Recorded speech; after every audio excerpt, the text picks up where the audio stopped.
So good afternoon students. So with the continuation of the previous video, let's discuss about the most acceptable model of plasma membrane, that is fluid mosaic model of plasma membrane. So as in the previous video we discussed that under the electron microscope the plasma membrane appears to be a bilayer. We discussed about the two lamellar models, one the Robertson model and another one the Danieli and Davison model. So related to these models there were some problems like the permeability of membranes to water. Water has little affinity for phospholipid core and electrolytes, so that those models could not explain about the permeability of water. So this model is quite rigid, stable, have little functional specificity and variability. So that was the problem with these two models. So again the third, which the limitation was there for the lamellar models, it was the unit membrane concept is not valid since the different biomembranes differs in their forms, composition and thickness. Like for the specifically when we talked about the RBCs, there are 52% proteins and 40% lipids. So the composition varies from cell to cell, and what kind of functioning of the cell has, depending upon that their composition varies. We will discuss the structure of the plasma membrane in general. So now let's discuss about the most acceptable model of plasma membrane, that is the fluid mosaic model, which was given by Singh and Nicholson in 1972. So what was that model? So according to this model, a membrane consists of a continuous bilayer of phospholipid molecules in which globular proteins are embedded. Earlier, the models which were explained here, the Danieli Davison explained that the protein layers sandwich the phospholipid layer. Here it also somewhat similar, that there were some extended proteins, and the Robertson gave the idea of unit membrane. So these models were rigid. So here they explained that proteins are embedded in the lipid bilayer. So this arrangement corresponds to icebergs, proteins like icebergs floating in a sea, in a melting river.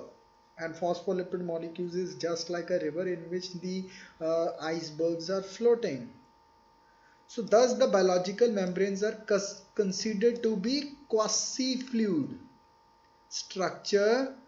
The quasi-fluid nature of lipid enables lateral movement of proteins within the overall bilayer. So here what is the thing, that in phospholipid bilayer lipids can change their position. So due to the movement of the lipids, there are two types of movements. If I can show you, in the phospholipid bilayer there are two types of movements.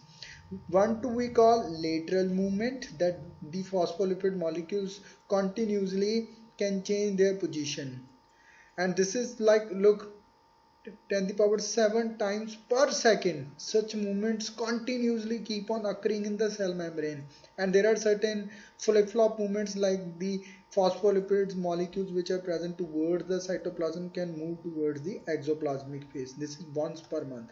So due to the lateral movement of the phospholipid molecules, the proteins can move within the plasma membrane, and that gives the quasi-fluid nature of the lipid. And the lateral, due to the lateral movement, that it shows the fluidity in the lipid membrane, and that due to this proteins constantly move within the plasma membrane overall within the bilayer.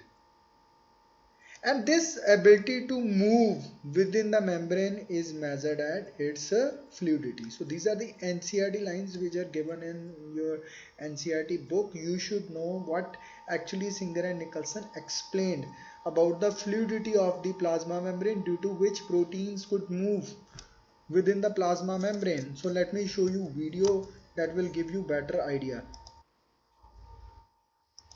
So here I'm going to show you the membrane of the egg cell. Here you can see the phospholipid bilayer. These are the phosphate heads. Look, these are the fatty acid chains. Like if you will disturb the plasma membrane, look at its flexibility.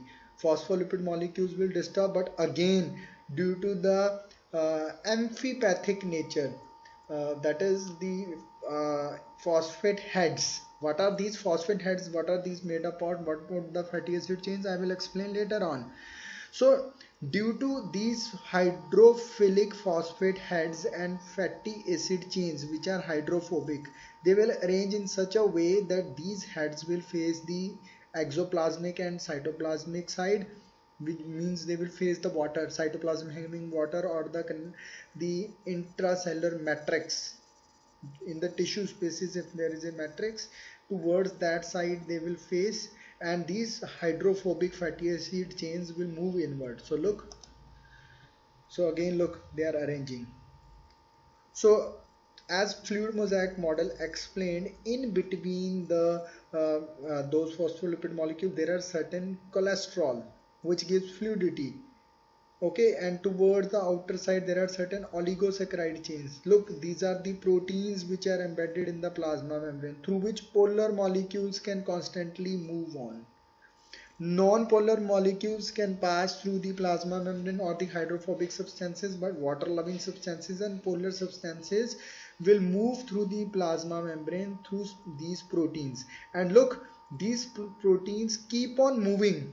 Look, they are moving in the plasma membrane. This is due to the fluidity of the plasma membrane, in which phospholipid molecules show lateral movement, and due to which there is a lateral movement of proteins. And due to this dynamic nature, cell is able to transport various substances inside and outside the plasma membrane. So my next topic will be the that is the transportation across the cell membrane. I will discuss about the different modes of transportation across the cell membrane. So if you will able to understand this fluid mosaic model, then you will be able to understand the transportation across the cell membrane, that how these proteins which are embedded in the plasma membrane helps in the transportation of various substances. As I told you that in case of the plasma membrane there is a phospholipid bilayer. There are proteins, some are partially embedded, some are embedded throughout. We call them as integral or tunnel proteins, and some are present on the periphery or on the surface. We call them as extrinsic proteins or peripheral. Then there are two, and you should know that in case of the fluid mosaic model, plasma membrane has asymmetry, like it's on its exoplasmic side towards the extracellular matrix. There are certain glycoproteins which form glycolipids and glycoproteins. Some oligosaccharide chains, carbohydrate chains are there which form glycoproteins and glycolipids towards the exoplasmic phase. It means outside to the phospholipid bilayer there is a glycocalyx, a separate layer of glycoproteins and glycolipids. What is the importance of glycocalyx? That's all I will discuss later on. First of all, you should know that in a fluid mosaic model, a typical plasma membrane consists of phospholipid bilayer, then proteins, beside this carbohydrate chains, and cholesterol. Cholesterol is also present at some places in the plasma membrane, which maintains the fluidity of the plasma membrane, which you should know. If we talk about the phospholipid bilayer, there are different types of phospholipid molecules which give the asymmetrical nature of the plasma membrane. Like towards the outer side the phospholipid molecules will be different, and towards inner side phospholipid molecules may be different, and even glycocalyx is present towards outer side. There is no glycocalyx towards the cytoplasmic phase. So there is a asymmetrical nature of the plasma membrane. So if we talk about the phospholipid molecules, in case of the fluid mosaic model, when we talk, the plasma membrane has different types of phospholipid molecules. Their name is like lecithin. Okay, lecithin is one of the most common phospholipid molecule. Here it is mentioned, it is the most common type of phospholipid molecule, consists of glycerol, two fatty acids and a phosphate group along with choline. So let me explain you the structure of the phospholipid molecule. So if you will look at here, look, this is one phospholipid molecule. Here I am specifically talking about the lecithin. Beside this, there is a cephalin, another type of phospholipid molecule which is found in the plasma membrane. If you will look at the structure of the phospholipid molecule, you will find there are basically you can say 4 components in a phospholipid molecule. Look, there are 2 fatty acid chains. Fatty acid chains are the long carbon chains, most probably 14 carbon chains. At their one end there is a carboxylic group, or they have 16, or there are 18 carbon fatty acid chains in a phospholipid molecule. So there are 2 phospholipid molecule chains, okay, the fatty acid chains, the 2 fatty acid chains. Then there is a 3 carbon compound called glycerol. Look, this one CH2 CH2 making bond with the 2 fatty acids chain. Look here, this is the ester bond. So this 3 carbon compound is the glycerol, to which 2 fatty acid chains are attached, and at the top here with 1 carbon of the glycerol, 1 phosphate group is attached, and with 1 phosphate group there is another compound called choline. Look, this nitrogen containing compound is choline, which is attached. So here you can see 2 fatty acid chains, then there is a glycerol, then there is a phosphate molecule, here you can see, then there is a choline part. So these are the 4 parts of the phospholipid, and we call it as lecithin. So this much part is hydrophilic, which gives the polar nature, and this much part is non-polar, and it is hydrophobic tail.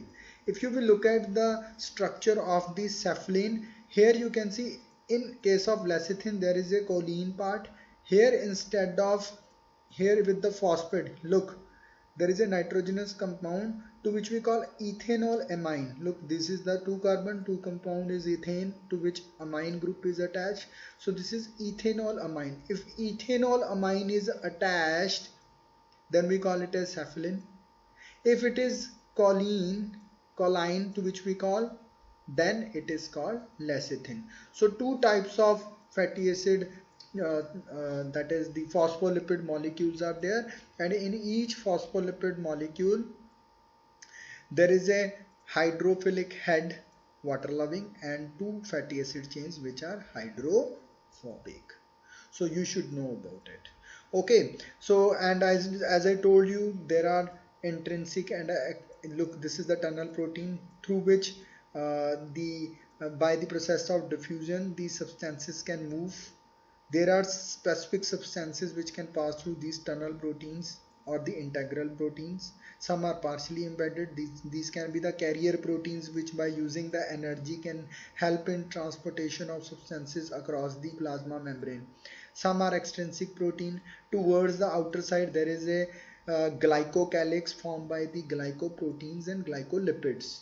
Look, these are like antenna-like structures. We call it as these are the oligosaccharide chains, sugars. These form glycocalyx, and glycocalyx plays many important functions, like it helps to recognize the foreign cells which are entering inside the cell, or the whatever the foreign substances are coming, they help to recognize. They help in cell to cell attraction. They help to hold the cells together.